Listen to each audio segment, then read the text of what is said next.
Thanks, man. Obviously, I got a microphone at this point. You know, I wasn't surprised by the outcome. You know, I kind of wanted to see who would respond to a little adversity from the younger guys, kind of playing against the older guys. You know, obviously we know that the white team, with the exception of Joe, is the most experienced group. But you know, overall, some pretty good things. You know, we obviously, the white team, the way they pass the ball, move the ball, shoot the ball, everything they do, obviously, is what you would expect out of two seniors, two juniors, and a sophomore who've all played significant minutes. So the white team did a lot of good things. You know, Malik Williams obviously had another stellar night. I'm not concerned about his shooting. We all know he can shoot the ball, but 11 rebounds again, 5 assists, 2 turnovers. I mean, that's what you would expect. So some good things overall. We got a lot to do to work on. I know these guys are anxious to play against somebody else, so we made it through without any significant injuries, which is the most important thing. So just watch the film, get better, get ready for Monday.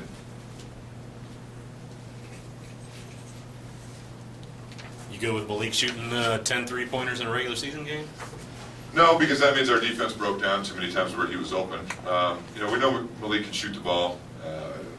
You know, we got to get better defensively. There's no question about that. I mean, the white team was up, you know, pretty good at halftime, obviously. So obviously, sometimes you get a little bit of a lull just because you know you have a huge lead. But that's something I told him one time, and I said that's you got to learn to play through that. Right? You can't relax just because you have a big lead. You got to try to increase it. But you know, Malik, like I said, shoots the ball well. We've always known that. But 11 rebounds is good to see. I mean, especially for a freshman. So he's not afraid to get in there. Are you and your new coaching staff kind of figuring out a rhythm there in practices, and did tonight help that with getting those guys involved? Yeah, we're getting there. You know, Greg's only been around for a little over a week now, I think. I can't even remember. But, you know, it's just each coach has their own unique experiences in each way, and they're able to help guys. Like, I think Greg will be invaluable for a guy like Darius, who has obviously all the talent in the world, but just has to learn how to play the position. I mean, it's learning how to play as a freshman is tough, but learning to play the point guard spot is about as tough a thing as there is to do. So I think Greg will be very valuable for him. You know, Trent obviously can be valuable for everyone. But yeah, we're getting there. You know, still trying to just see what pieces need to fit where. But you know, we got a lot of talent. Like I just told these guys in the locker room, I said, I don't know if we've ever had this much offensive talent collectively in teams that I've been a part of here. So you know, we got to learn to play defense better, because we all know there's going to be nights, especially on the road, where you don't shoot the ball well and you got to rely on your defense. So we got to get better defensively. Red team's first half shooting, was that due to white team's defense, or just bad shot selection? Or I think it was a combination of both. You know, I think the white team knows how to cover for each other when their defense breaks down. They know how to scramble and rotate and keep playing. Red team, I thought, was hunting threes a little bit too much in the first half. They just were all kind of floated to the three-point line. They stopped running their offense. And conversely, when you're not making shots, and it's something all freshmen experience, is your defense is going to suffer. You know, the deflection total at halftime, I think, was White had 24 and Red only had 8. So, you know, there's your indication. So, you know, they have to learn that there's more to basketball than just offense. And, you know, it takes a while. It's a tough lesson to learn. I mean, you know, we were kind of joking about it afterwards. I asked Honest and Q and those guys when they were freshmen how tough it was sometimes. So it's a process, but you know, we just got to get better each day. Do you like what you saw out of Honest tonight? I did, yeah. You know, he and Ray need to rebound the ball better. I know Honest ended up with 8 and Ray had 6, but they need to strive to average double-figure rebounds. Obviously, his prowess around the rim as a shot blocker is something to be said for that. But that's what I expect. You know, I think a senior captain who's played a lot, you know, if he averages 7 blocks a game, I mean, that'd be absolutely incredible. But you know, he's kind of the anchor of our defense back there. He sees everything. He knows how to communicate. But again, that just comes with experience. David, given the advantage of the white team with the starters, did you like the way that they put the hammer down early on the other guy? I did, yeah. And again, it was something I expected. You know, they're a mature group. They've played a lot of basketball, and you know, it's what you would expect them to come out and just handle their business, act in a professional way, and play well together. And they did that. But it was good to see the red team in the second half competed. You know, they didn't quit. They played them pretty even in the second half. I mean, even in the fourth quarter, they won by 1. So, you know, they competed, which was good. It's just, you know, I've told these young guys over and over and over, we need you guys to get better, and the best way for you guys to do that is to play against the most experienced guys every day. So it's going to make them better. It's going to be a little bit of learning curve there while they go through it. Is it safe to call the white team the starters? I mean, right now, I think so. I never want to promise starting lineups because, if somebody is playing really well in practice one day and they've earned it, you can always switch it. But, obviously, if we had to start a game tomorrow or something, I think you can guess see who the first five would be. But, we're going to need every player on this team. I mean, the 13 guys that are eligible to play, with the exception of Steven, obviously, we're going to need everybody. So, Joe, obviously, I think showed that he can play. But again, I'm curious to see Monday, not to jump ahead, but I'm curious to see Monday when you can put a Darius or a Malik or a Jordan in with a Ray and an Honest and a Day. It's different. They don't have to do quite as much.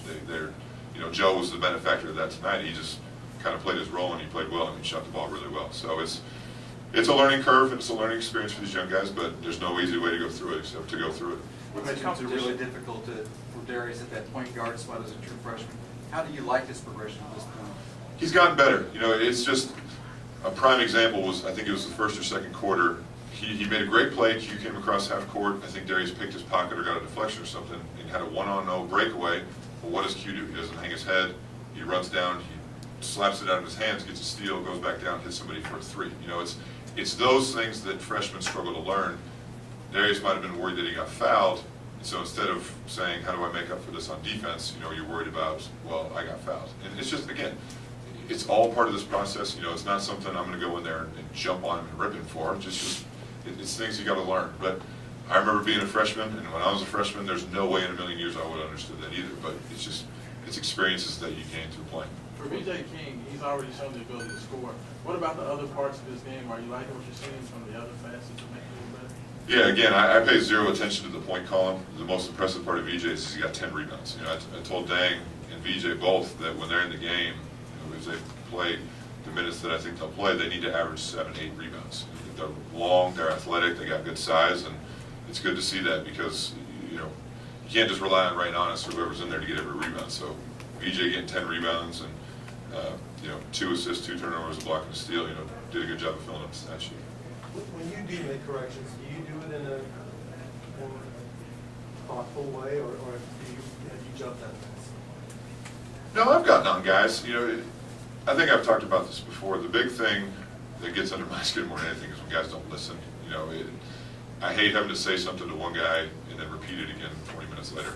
That's very frustrating for a coach. But with these freshmen, it's you got to pick and choose your battles. And sometimes you'll have to get on them if they're dogging it or not giving great effort, which isn't really the case with these guys. But the learning mistakes, they gotta learn by playing. And my personality is a little bit different. Like I said, I'll get on them when I need to, but the most important thing is that they learn not to repeat the mistake that they may have just made. How's Ryan McMahon coming along? He's coming along well. I talked about it a little bit today on a radio show. It's a tough injury because our trainer Fred was explaining it to me. It'll get better in a 5-6 day period, and all of a sudden it kind of plateaus. And so you still have pain. I mean, he went through a 45-minute workout today with the coaching staff, and he was great. I mean, it's all non-contact, obviously, but it's one of those things where if you throw him out there tonight and all of a sudden he gets hit again, well, now you're back to square one. So, hopefully we'll try to get him ready for Monday. You decided to coach one of the teams. What did you get out of that particular experience? It wasn't so much about what I was going to get out of it. It was I wanted these guys, at least the guys who were with me, to just kind of get used to me in the huddle, hearing my voice, those kinds of things. Obviously I was trying to even out the minutes as much as I could, so work on substitution patterns. I mean, there's a lot of stuff obviously that I'm going to have to work on and learn just through going through this. But more than anything, just getting them used to me. I mean, these returning guys have obviously been used to one voice for the last couple of years, and now it's a different one. But it's just going to be. I don't want to compare myself to the freshmen, but it's just going to be a learning process. Going through this and then seeing when to pick and choose my spots and that kind of stuff. But overall, pretty good night. 31 points off turnovers. Can this be a good transition team? I think so, yeah. Obviously the best part about that is the fact that they turn the other team over. That's the most important thing. But the way Dang and BJ and Dwayne Sutton and those guys run, Darius when he pushes the ball, Q obviously, and all of our bigs can run too. Ray, Honest, Malik, and Lance all run the floor well. So, it's something we're going to have to emphasize. And again, anytime you can score without having to go against a set defense, you'll take advantage of it. What did it mean to you to have so many coaches and players come in? of support behind it. It was awesome. You know, yesterday went really, really well. The turnout was awesome. The guys that we invited and made it here seemed like they were really appreciative of it. And, you know, I think the most excited person in the whole building was Kenny Klein. I mean, he just was on cloud nine about the whole thing. But, you know, it was good that Coach Crum made it out, obviously. A couple other assistant coaches. And it was a really good day. And it was really good for our players to kind of see and get to know the guys that came before them. You know, obviously they know guys, Peyton Sebo, Russ Smiths of the world because they played recently, but guys that played back in the 90s and 80s and even 70s, it was good for them to kind of put a name with a face. Anything else? Great. Thank you, guys. We'll have the locker room open for a little while, but